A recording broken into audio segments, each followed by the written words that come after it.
अस्सलामुअलैकुम माँ जी। वालेकुम सलाम। अच्छा माँ जी, मुझे ये बताएं 21 तारीख को जब मीनार पाकिस्तान इमरान खान का जलसा आ रहा है, उसमें आप जा रहे हैं? लानत भेजते हम उस पे। एक पेंशनदार बंदे हम 7-8 हज़ार बिल दें के 16-17 हज़ार के पेंशन में रोटी पानी खाएं। महंगाई उसने इस कदर किया है कि हम एक वक्त खाएं तो दूसरे वक्त का सोचना पड़ता है कि हमने क्या खाया। तो उसके जलसे में जाने के बजाय हम लानत भेजते हैं। अच्छा मुझे बताएं, ये जो पिछली गवर्नमेंट गुजरी है मियां नवाज शरीफ साहब के दौर में, उसके बारे में आपका क्या ख्याल है, वो कुछ बताएं। शुक्र अल्हम्दुलिल्लाह उसके दौर में रोटी खा सकते थे। इतना था कि अगर उसने मुल्क को अगर लूटा है ना तो उसने मुल्क को बना के भी गया। उसके बदौलत हम उस वक़्त 88 रुपए का तोड़ा आटा था। उसके दौर में 88 रुपए का तोड़ा था, आज 4,500 रुपए का तोड़ा है।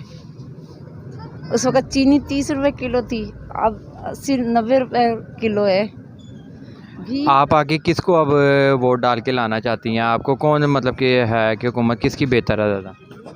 इनकी नवाज शरीफ की, बिल्कुल इनकी। और हमेशा हम इन्हीं को वोट देते और इनके ही हैं हम।